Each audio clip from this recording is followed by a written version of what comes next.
साथियों, मैं अगर आपसे कहने लगूं कि आपने कभी देखा है कि कोई ट्रेन बिना ड्राइवर के चलते हुए, तो आप कहेंगे नहीं। लेकिन साथियों, दिल्ली के अंदर जो मेट्रो चलती है, उसमें मेजेंटा लाइन अब बिना ड्राइवर के चलने वाली है। और ये अब आप देखने वाले हो अपनी आंखों से।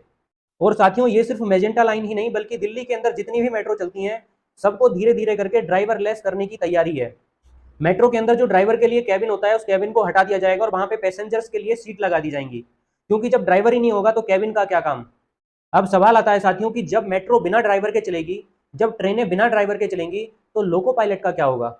आपने साथियों मेट्रो स्टेशन पे अगर आप पहले कभी गए होंगे और अब आप गए होंगे, तब आपने ये फील भी किया होगा कि पहले जब आप जाते थे तो वहां पे बहुत सारे एम्प्लॉय होते थे, लेकिन अब अगर आप मेट्रो स्टेशन पे जाएंगे तो वहां पे आपको बहुत कम एम्प्लॉय मिलेंगे। आपको अगर किसी मेट्रो स्टेशन पे या किसी रेलवे स्टेशन पे टिकट लेना है जाकर के, तो आप सीधे मशीन के पास जाएंगे और मशीन के पास जाकर के टिकट ले लेंगे। साथियों, कहने का तात्पर्य यह है कि पहले जो काम 4 लोगों के द्वारा चलता था, अब वो मशीनों के माध्यम से सिर्फ एक ही व्यक्ति के द्वारा कर दिया जाता है। साथियों, जो काम इंडिया में आज हो रहे हैं, वो विदेशों में लगभग 30-40 साल पहले हो चुके हैं। जापान का अगर आप देखेंगे, जर्मनी का आप देखेंगे, कनाडा का आप देखेंगे, तो आप देखेंगे वहां पे 30-40 साल से ये चीजें चलती आ रही हैं। वहां पे ड्राइवर लेस ट्रेनें चल रही हैं लगभग 30-40 सालों से। लेकिन साथियों, वहां की जो पॉपुलेशन है वो बहुत कम है, और इंडिया की जो पॉपुलेशन है वो बहुत ज्यादा है। तो कहने का तात्पर्य यह है साथियों कि जो टेक्नोलॉजी उनके लिए बेनिफिशियल है, वो कहीं ना कहीं हमारे लिए घातक साबित हो सकती है। जापान, जर्मनी, फ्रांस, ये जो देश है साथियों, ये ऐसे देश हैं जहां पे एम्प्लॉयमेंट की कमी नहीं है। मतलब उनको विदेशों से लोगों को बुलाना पड़ता है अपने यहाँ रोजगार देने के लिए, अपने यहाँ का काम कराने के लिए। लेकिन साथियों, भारत एक ऐसा देश है जहां पे बेरोजगारों की फौज खड़ी हुई है। साथियों, सवाल ये बनता है कि जब ट्रेन बिना ड्राइवर के चलेंगी, कार बिना ड्राइवर के चलेंगी, सारे काम मशीनों से होंगे, अगर आर्मी के लिए किसी को व्यक्ति चाहिए तो वो काम रोबोट करेंगे, तो फिर लोगों का क्या होगा साथियों। क्योंकि अगर आप काम करते हो, तो आप 2 घंटा काम करते हो या 10 घंटा काम करते हो, तो उस काम करने का पैसा लेते हो। लेकिन अगर रोबोट काम करेगा तो रोबोट उस काम करने का पैसा नहीं लेगा। आप उनका काम करने के बदले सैलरी लोगे, उनका भोजन खाओगे। दूसरा, आपके शरीर को रेस्ट चाहिए, तो आप एक लिमिटेड काम कर सकते हो। लेकिन जो रोबोट होगा साथियों, ना तो वो सैलरी लेगा, ना वो भोजन खाएगा, और ना ही वो टाइम देखेगा। उसको अगर लगा दिया, उसके अंदर अगर सेट कर दिया कि 24 घंटे तुझे काम करना है, 24x7 काम करना है तुझे, तो वो 24 घंटे काम करेगा साथियों। तो इसलिए आपकी आवश्यकता क्या है। इसलिए साथियों, ये जो आर्टिफिशियल इंटेलिजेंस है, इसके बारे में एक बार विचार करके देखिए।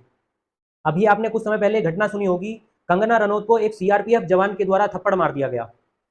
क्योंकि साथियों, जब किसान आंदोलन हो रहा था, तो किसान आंदोलन में कंगना रनौत ने एक टिप्पणी की थी। उस टिप्पणी में यह कहा था कि यहाँ पे जो महिलाएं बुलाई हुई हैं, वो सब पैसा देकर के बुलाई गई हैं। और उसी आंदोलन में उस सीआरपीएफ जवान की मां भी वहां पे आंदोलन कर रही थी, जिसने उसको थप्पड़ मारा था। तो उसको वो बात चुभ गई, क्योंकि उसके अंदर इमोशंस भरे हुए थे। लेकिन साथियों, जरा आप सोच करके देखिए कि अगर उस सीआरपीएफ महिला की जगह कोई रोबोट खड़ा हुआ होता, तब क्या होता। क्योंकि उसके अंदर तो ना कोई इमोशन होते, उसको तो वो जैसा सेट कर दिया वो वैसे काम करता। तो कहने का तात्पर्य यह है साथियों कि जो विरोध की संभावनाएं हैं, वो विरोध की संभावनाएं एक रोबोट आने के कारण शून्य हो जाती। साथियों, जब 1857 में क्रांति हुई थी, तब मंगल पांडे ने विद्रोह किया था। विद्रोह क्यों किया था? क्योंकि उसकी भावनाएं आहत हुई थी। अंग्रेजों के द्वारा गाय की चर्बी लगे कारतूस उसके मुंह से खुलवाए जा रहे थे, इसलिए उसने विद्रोह कर दिया था। लेकिन साथियों, एक बार आप सोच करके देखिए, एक बार आप विचार करके देखिए कि उस समय मंगल पांडे ना होता, उस समय अगर भारतीय लोगों की सेना ना होती, उस समय उन लोगों की सेना ना होती, और उस सेना के अंदर अगर रोबोट काम कर रहे होते, तो कौन विद्रोह करता।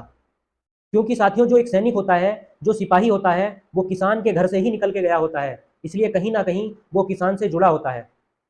लेकिन जो रोबोट होगा, वो कहाँ से आएगा? वो कंपनी के द्वारा आएगा। साथियों, आप एक बार सोच करके देखिए, विचार करके देखिए कि मान लीजिए अगर किसी नेता को किसानों के खिलाफ बिल लाना हो, तो अभी क्या होगा? किसान विद्रोह कर देंगे। और जब किसान विद्रोह करेंगे, तो किसानों के साथ पुलिस भी कहीं ना कहीं आ जाती है। कई बार कहीं ना कहीं आर्मी वाले उनका सपोर्ट कर देते हैं, क्योंकि जो आर्मी में लोग हैं, जो पुलिस में लोग हैं, वो कहीं ना कहीं किसान के घर से ही गए होते हैं। कानून किसका भला करने के लिए बनाया जाता है? पूंजीपतियों का।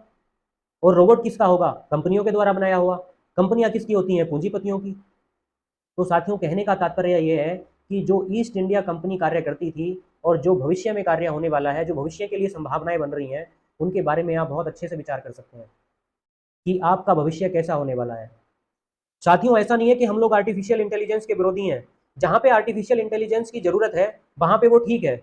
मान लीजिए साथियों, कहीं किसी क्षेत्र में आतंकवादियों के द्वारा बम लगा दिया गया, तब उस बम को डिफ्यूज करने के लिए आर्टिफिशियल इंटेलिजेंस का प्रयोग करना बहुत अच्छा होगा। लेकिन साथियों, प्रत्येक जगह पर उसी आर्टिफिशियल इंटेलिजेंस को थोप दिया जाए, तो मुझे लगता है कि ये कहीं ना कहीं लोगों के साथ खिलवाड़ करना होगा। क्योंकि साथियों इससे शोषण और बेरोजगारी की जो संभावनाएं हैं वो कहीं ना कहीं कई गुना अधिक बढ़ जाएंगी। जितनी भी बड़ी बड़ी कंपनियों के वेयर हाउसेस हैं और जितनी भी बड़ी बड़ी कंपनियां जिनकी मैन्युफैक्चरिंग यूनिट लगी हुई हैं, वो सब साथियों अधिकांशतः जो मैन्युफैक्चरिंग होती है वो सब या तो आर्टिफिशियल इंटेलिजेंस के माध्यम से होती है या फिर मशीनों के माध्यम से होती है। जितने अधिकतर वॉइस आर्टिस्ट हुआ करते थे सब आर्टिफिशियल इंटेलिजेंस ने खत्म कर दिए। जितने कंटेंट राइटर हुआ करते थे सबको चैट जीपीटी ने किनारे लगा दिया। साथियों अगर आप थोड़ा सा पीछे जाकर के देखेंगे तो आपने देखा होगा कि जब तक ट्रैक्टर नहीं हुआ करते थे तब तक बैलों की जो वैल्यू है वो बहुत ज़्यादा हुआ करती थी। लेकिन जब से ट्रैक्टर आया तब से बैलों की वैल्यू खत्म हो गई। तो साथियों कहने का तात्पर्य यह है कि जैसे बैलों को ट्रैक्टर के द्वारा रिप्लेस किया जा सकता है वैसे ही इंसानों को रोबोट के द्वारा रिप्लेस किए जाने की तैयारी है। क्योंकि जब उनके पास सिक्योरिटी के लिए रोबोट होगा, जब उनके पास इंटेलिजेंस के लिए रोबोट होगा तो आपकी क्या आवश्यकता है। तो साथियों वो जो जॉर्जिया गाइडस्टोन बना हुआ था ना वो इसीलिए बना हुआ था क्योंकि उनको आवश्यकता नहीं है आपकी। क्योंकि साथियों अगर आप लोग इस धरती पर रहोगे तो आप लोग कार्बन डाइऑक्साइड का उत्सर्जन करोगे और कार्बन डाइऑक्साइड बढ़ेगी तो ग्लोबल वार्मिंग बढ़ेगी। मतलब साफ है कि आप लोग इस धरती की ग्लोबल वार्मिंग हो और वो इस ग्लोबल वार्मिंग को कम करना चाहते हैं। इसीलिए उन्होंने जॉर्जिया गाइडस्टोन पे साफ साफ लिखा हुआ था कि हम इस धरती की जनसंख्या को 50 मिलियन पे लाना चाहते हैं। इसीलिए बिल गेट्स ने कहा था कि हम लोग 10 से 15% कम कर सकते हैं आपके हाथों में ठोक ठोक के। और ये जो बूटी है ये तो सिर्फ 10 से 15% हिस्सा है इस कार्य का। तो सोचिए 85% वो हिस्सा क्या होगा। तो साथियों इन सब विषयों के बारे में कृपया सोचिए, विचार करिए और इन सभी चीज़ों से आप कैसे बच सकते हैं, अपने आप को कैसे सर्वाइव कर सकते हैं, अपने भविष्य को कैसे बचा सकते हैं। और साथियों उन विषयों पर विचार करिए कि किस तरह से आप अपनी जो पुरातन व्यवस्थाएं हैं उनको फिर से पुनर्जीवित कर सकते हैं। तो साथियों बस यही कहना था। सभी साथियों को वंदे मातरम और सभी को बहुत बहुत शुभकामनाएं कि आप लोग भी अब मेट्रो में जाइए, बिना ड्राइवर के आराम से यात्रा करिए। सभी को वंदे मातरम। भारत माता की जय।